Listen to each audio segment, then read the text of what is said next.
इस चैप्टर का हमारा लास्ट टॉपिक है, हम मोड हमारा लास्ट टॉपिक है जिसके बारे में अब हम बात करते हैं। मोड कहते हैं most repeated value in the data. Ungroup data के लिए इसका कोई फार्मूला नहीं है। ये एक मैंने सपोज फार्मूला लिया है फुटबॉल। इसमें जो मोस्ट रिपीटेड वैल्यू है वो क्या है, double O and double L. आप क्या लिखेंगे, mode is equal to O and L. ठीक है। अब अगर पाकिस्तान है तो इसमें देखें ए 2 टाइम रिपीट हो रहा है और कोई वैल्यू रिपीट नहीं हो रही, तो हम इसमें क्या लिखेंगे, मोड इज इक्वल टू ए, क्योंकि ये मोस्ट रिपीटेड वैल्यू है, बार बार रिपीट हो रहा है। फॉर एग्जाम्पल अगर आपके पास एक डाटा है 1 2 3 2 4 5, तो इसमें आपके पास मोड क्या होगा, इसमें 2 है जो 2 दफा रिपीट हो रहा है, तो आप इसमें क्या लिखेंगे, मोड इज इक्वल टू 2। तो अनग्रुप डाटा के लिए तो इसका कोई फॉर्मूला नहीं है, बस ये कि most repeated value in the data is called mode. और ग्रुप डाटा में इसका फॉर्मूला ये है, ग्रुप डाटा के लिए इसका फॉर्मूला क्या है, L plus F M minus F one divided by F M minus F one plus F two minus F M minus F two multiply by H. L mean lower class boundary, F M mean maximum frequency. For example अगर ये frequency का column है तो इसमें highest value कौन सी है, 18, तो ये हमारा क्या होगी, ये हमारा एफ एम होगी। फ्रीक्वेंसी के कॉलम में सबसे बड़ी वैल्यू आपका क्या है, एफ एम। एफ एम से ऊपर वाला एफ वन है, नीचे वाला आपका क्या है, एफ टू। एफ वन क्या है, above the maximum value of frequency, और एफ टू क्या है, below the value of maximum frequency. ठीक है। एज क्या है, डिफरेंस बिटवीन द वैल्यूज। ये ग्रुप डाटा के लिए, ये तो अनग्रुप डाटा है, उसके लिए मैंने ये डाटा लिखा है। और एल आपकी क्या है, मैक्सिमम फ्रीक्वेंसी के क्रॉसपॉन्डिंग जो आपकी क्लास बाउंड्री है उसमें से आपकी लोअर क्लास बाउंड्री। अब हम इस क्वेश्चन में आते हैं। अगर इस क्वेश्चन में नंबर ऑफ ब्रदर्स और नंबर ऑफ स्टूडेंट्स लिखा हुआ है।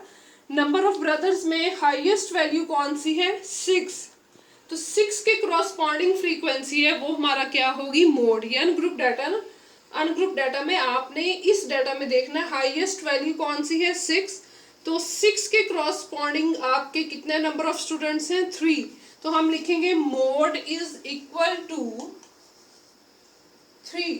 The value corresponding to maximum frequency mean maximum frequency के दूसरे तरफ जो वैल्यू है वो हमारा क्या है, मोड है। ठीक हो गया। अब हम क्या करते हैं, अब हम ग्रुप डाटा से क्वेश्चन सॉल्व करते हैं और इस चैप्टर को वाइंड अप करते हैं।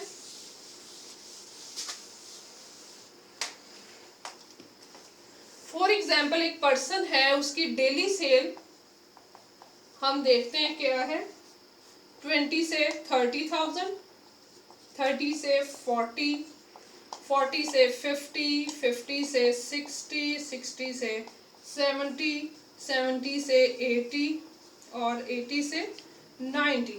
नंबर ऑफ फिल्म्स, कितनी वो फिल्म सेल करता है, फॉर एग्जाम्पल 15, 25, 27, 20, 35, 25 एंड 5। ठीक है। ये डाटा हमें अवेलेबल होता है, इसमें हमें कोई क्लास उसमें हमें कोई कम्युलेटिव फ्रीक्वेंसी नहीं बनानी पड़ती। अगर ये डाटा आपको क्लास बाउंड्रीज में नहीं दिया हुआ तो आप इसको क्लास बाउंड्री बनाएंगे। ये क्लास बाउंड्री में था इसलिए मैंने इसकी नहीं बनाई। अब हम इस डाटा में देखेंगे कि हमारी सबसे बड़ी वैल्यू कौन सी है। इसमें सबसे बड़ी वैल्यू हमारी कौन सी है, 35। ये क्या होगी, एफ एम। इस ऊपर वाली क्या होगी, F1। उससे नीचे वाली हमारी क्या होगी, F2। ठीक है। अब हम इसी फॉर्मूला में वैल्यू पुट करेंगे। ये FM है, FM के जो बिल्कुल क्रॉसपॉन्डिंग मीन उसके ऑपोजिट साइड पे है, ये हमारा क्या है, L। ठीक है। अब हमारा फॉर्मूले में मैं वैल्यू पुट करती हूँ, L क्या है, 60 प्लस FM क्या है, 35 minus 20 divided by 35 minus 20 plus 35 FM minus F2 हमारा क्या है, 25 multiply by H. H mean difference between the values. इन सब वैल्यूज के दरमियान में कितने का डिफरेंस है, इन सब वैल्यूज के दरमियान में 10 का डिफरेंस है। अब मैं क्या करूंगी, 65 प्लस 35 में से जब 20 माइनस करूंगी तो मेरे पास क्या आएगा, 15। 35 में से फिर 20 गए 15 प्लस 25 में से 25 माइनस हुए 10 मल्टीप्लाई बाय 10 60 प्लस 15 इन दोनों को ऐड करें क्या है 25 इंटू 10 60 प्लस ये दोनों आपस में मल्टीप्लाई हो गए क्या हुआ 150 आ गया 15 इंटू 10 और इसको हम डिवाइड कर देंगे 25 पे 60 प्लस जब हम 150 को डिवाइड करेंगे 25 पे तो ये आ गया 6 हमारे पास